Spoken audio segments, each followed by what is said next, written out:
My name is Luna. I have an older brother who is 7 years older than me. My brother's name is Leo.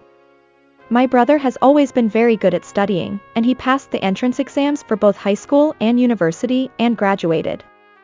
My parents also praised my brother for that, but perhaps because it was natural for him to be praised like that, his personality has become quite twisted as he grew up. My brother left home soon after graduating from college. When he left, he said to our family, "I can't live in the same house as such a low-level person." He said that with a sneer and left. My parents were shocked by those words and laughed sadly, saying, "He used to always be cheerful, kind, and a good child." They said that. I wasn't sad or anything, I was just pissed off. I don't care what people say about me. Actually, I'm not good at studying or sports, and although my high school is technically an advanced school, it's not that famous. I might be a failure compared to my brother, but thanks to my parents' support, I have the life I have now. Even though I was a high school student at the time, I understood the value of family even if my brother didn't have an ounce of gratitude towards our parents. He called our parents low-level people like that. Since then, I haven't liked my brother very much. I used to admire and respect my brother who could do everything perfectly. He used to dote on me, his younger sister, like that. However, now he doesn't have a trace of kindness. Even when I passed the high school entrance exam? What's the point of you going to high school? It's a waste of time. He said that. When our parents scolded him. It's because of your bad education that she turned out like this. He said that and left. I cried and got angry, but my parents gently calmed me down. They always said to me, "I'm really happy that you've grown up to be so kind and good." Even with their support, I was able to pass the entrance exam for a national university without any problems. My job hunting went smoothly as well, and I was able to get a job at my first choice company. Since my mother gave birth to me at an advanced age, by the time I started working and became a member of society, both my father and mother had reached their 60s. By that time, my brother had already gotten married, but he still hasn't brought his wife home. Even though our parents wanted to meet her, he stubbornly refused to introduce us to her, saying, "It's embarrassing to introduce her to such a low-level family." It's been over half a year since I became a working adult and got used to my job. But one day, my mother called me while I was at work. She should know that I'm at work and she has never called me during working hours before. With a bad feeling about this, I left my seat and answered the phone from my mother. "Mom? I'm at work right now." Dad collapsed. Huh? I don't remember what happened after that very well. While still in shock, I explained to my boss that my father had collapsed and been taken away in an ambulance, and probably she took a taxi to the hospital where he was taken. When we arrived at the hospital, my mother was sitting there crying her eyes out. "Mom." I said that and approached her. "Is Dad okay?" "When? He seemed normal this morning, right? Why did he collapse?" I was in a hurry and asked my mother all the questions that came to mind all at once. Even though she must have been anxious too, and it must have been the hardest for her. My mother opened her heavy mouth and said this. "Dad has cancer." Huh? You're kidding, right? I couldn't believe it. My father, who had been so healthy, had cancer. He's already stage 4. It seems he has cancer in his bile ducts, so it's difficult to completely remove it with surgery. My mother explained this slowly while weaving her words together for me. After she finished speaking, she started crying again with tears streaming down her face mixed with sobs. "That means, there's nothing we can do." My mother deeply nodded in response to my question. After that, my mother and I were called by the attending physician and explained the condition again. My father's condition seemed to be really serious, and it was found that it had already spread to another place, so even if surgery was performed, it would only burden his body. I didn't want to accept such a reality, but the doctor's words were straightforward and taught us that this was not a dream. Please discuss with your family whether to undergo chemotherapy treatment to extend life or move to a palliative care ward. That's what we were told in the end. After leaving the room, my mother and I sat on nearby chairs and remained silent for a while. My mother was crying without making a sound. However, we couldn't just keep crying like this. We have to talk about it properly. For now, I'll contact my brother and ask him to come. I said that to my mother and stood up. Then my mother said, I contacted Leo too, but he doesn't answer the phone or reply to emails. She said that. I got angry. That's how my brother always is. When he has something to do, he gets extremely angry if I'm a little late in contacting him, and he replies very quickly until he is satisfied. But when I contact him from here, he almost ignores me. It's possible that my brother is ignoring me, but this time I can't just leave it alone like this. I persistently kept calling him until he answered after about 10 calls. What? You're so persistent. My brother answered the phone. It's not being persistent. You know that Dad is in trouble right now, don't you? You knew from Mom's email, right? Why don't you come to the hospital? When I said that emotionally, my brother sighed as if he was annoyed. And then, hey, I'm busy because I'm an elite, unlike you. Besides, Dad didn't die or anything. It's an exaggeration. He said that. Don't be ridiculous. It's a situation where anything can happen at any time. Thanks to Dad, we have what we have now. How can you say such a thing? I was angry and tears started flowing from my eyes. However, my brother didn't understand any of my feelings at all. It's troublesome, so I'm hanging up. He said that and unilaterally hung up the phone. I was really surprised by my brother's words and actions. Rather than being surprised, I was disappointed. I couldn't believe it. Although I knew that my brother didn't have much family love, I never thought he would be so heartless. I couldn't honestly tell him that my brother spoke to me like this and only said, my brother seems busy with work. I see. Well then there's nothing we can do. My mother muttered that with a lonely expression. In the end, following my father's wishes, he didn't undergo forced life-prolonging treatment and passed away a few months after moving to a palliative care ward. I reported my father's death to my brother and explained the schedule for the wake and funeral. However, my brother said, I'm busy so it's impossible. Do whatever you want. He said that and didn't come to either the wake or the funeral. Even my mother was stunned by this. She probably never thought that her son would be so heartless as not to come to his father's funeral. That child really didn't come. After the funeral was over, my mother muttered without changing her expression. Mom, my brother is no longer family. Let's stop worrying about him. When I said that, my mother smiled and said a yes. The next day, my brother came. He entered our apartment where we live without permission and asked, what about Dad's inheritance? What? What are you talking about? You didn't even come to yesterday's funeral.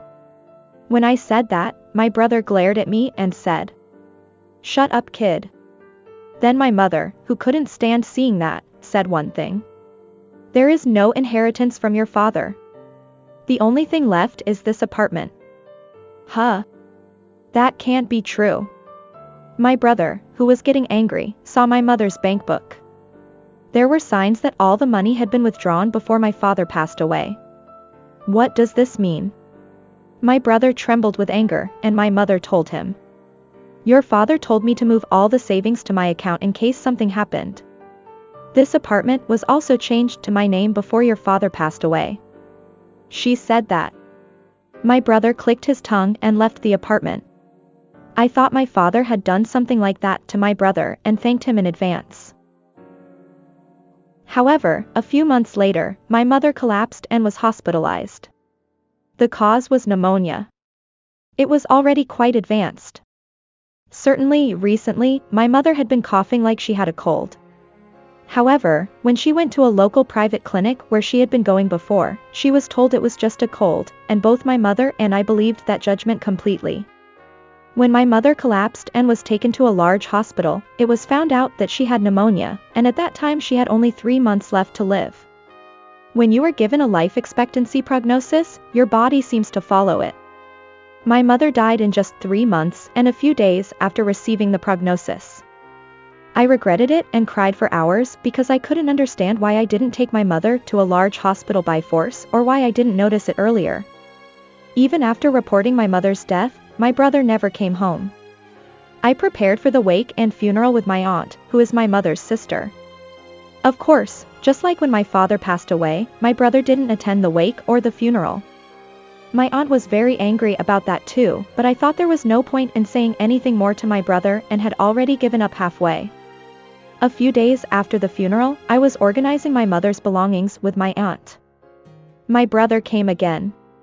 And this time he brought his wife with him. What about Mom's inheritance? It must be left this time. That was his opening remark. I sighed heavily because I expected it to some extent. Although I reported to my aunt about how my brother acted when our father passed away, she probably didn't think he would be like this. My aunt stared at him with wide eyes as if she couldn't believe it. His wife. Even though it was the first time for me to meet her as someone who could be called a sister-in-law to me, she didn't greet me at all. Even though it had only been a short time since our mother passed away, he didn't even offer incense or put his hands together in front of the Buddhist altar. Brother, at least offer incense for Mom and Dad. When I said that coldly, he laughed through his nose. What a waste of time. So what about Mom's inheritance? He asked me that. My aunt reacted to that. Hey, Leo.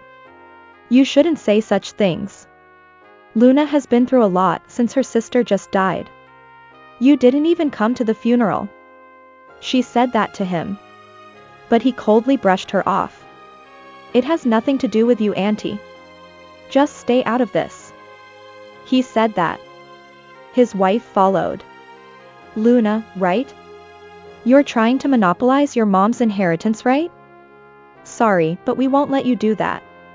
So get out of this house too. She said that. Why do I have to leave? Well, Luna is your younger sister, right? This apartment was renovated a few years ago and it's really clean and spacious.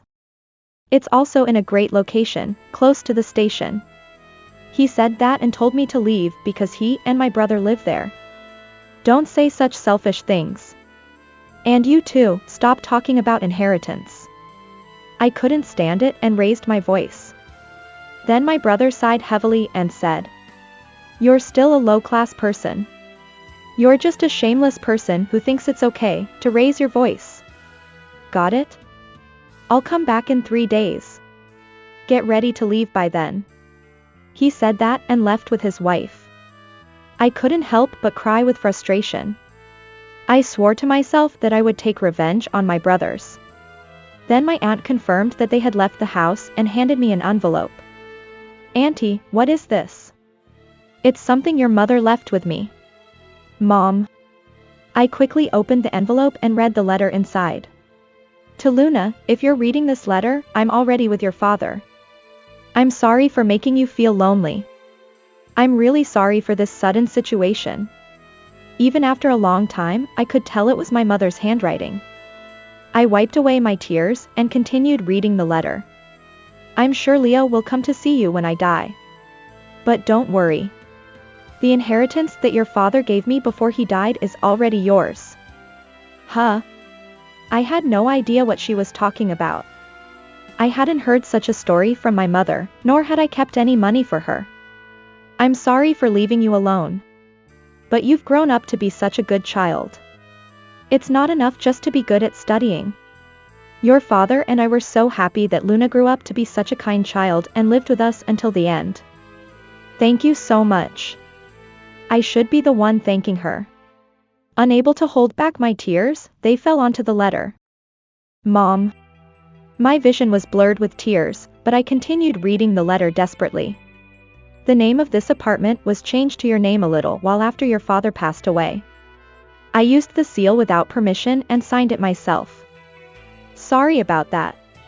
But that's what your father asked me to do. It's going to be tough, but be happy. Stay healthy. That's where the letter ended. My aunt was also crying in front of me as I cried. My sister always wished for Luna's happiness the most. She said that the envelope contained a bank book in my name that my mother had probably made in the past. A large amount of money had been deposited there, which I guessed was money my mother received from my father. 3 days later, as promised, my brother and his wife came to our house. "Look, it's the promised day. Get out quickly," he said that. My sister-in-law, who couldn't stand me not moving, shouted at me, "You can't stay in the house inherited by Leo forever. Get out." I calmly replied to such stupid brother-in-law. I inherited this house alone. Huh? My brother-in-law froze at my words. What does that mean? I'm the eldest son. Don't I have the right to inherit first? My brother seemed confused and said something stupid like that. So I told him that this house was already in my name, there was no inheritance from my mother, and all of it was deposited into an account in my name. My brother said, "Then give me half of that money." But it wasn't an inheritance or anything like that, it was just money deposited into my account, so there was no need to give half of it to him. This is what your father and mother left for me. You've been saying how low class I am all along, so isn't it a little embarrassing for you to ask me for money? When I said that, my brother turned red. Then his wife said, "Hey, that's not what we agreed on." She said that and started arguing with my brother. After listening to the argument between the two, it seems that my brother was fired from his job due to some problems at work, and now he and his wife are living a tough life working part-time jobs. They thought they would inherit this house and the inheritance after our mother passed away, but it was denied. The brother and sister-in-law blamed each other, and it was an unbearable sight. I was really fed up with it, so I said, "Hey, can you leave? This is my house. I can even call the police if you want." They left quickly while complaining. I haven't met my brothers since then. I deleted all their contact information. They never came to visit me again. I still live in this apartment that my father and mother left me. I have a boyfriend and we're planning to get married soon. He understands my feelings and wants to live with me in this house. I want to give my future children lots of love too, just like my father and mother did for me. Thank you for watching. Please subscribe to my channel.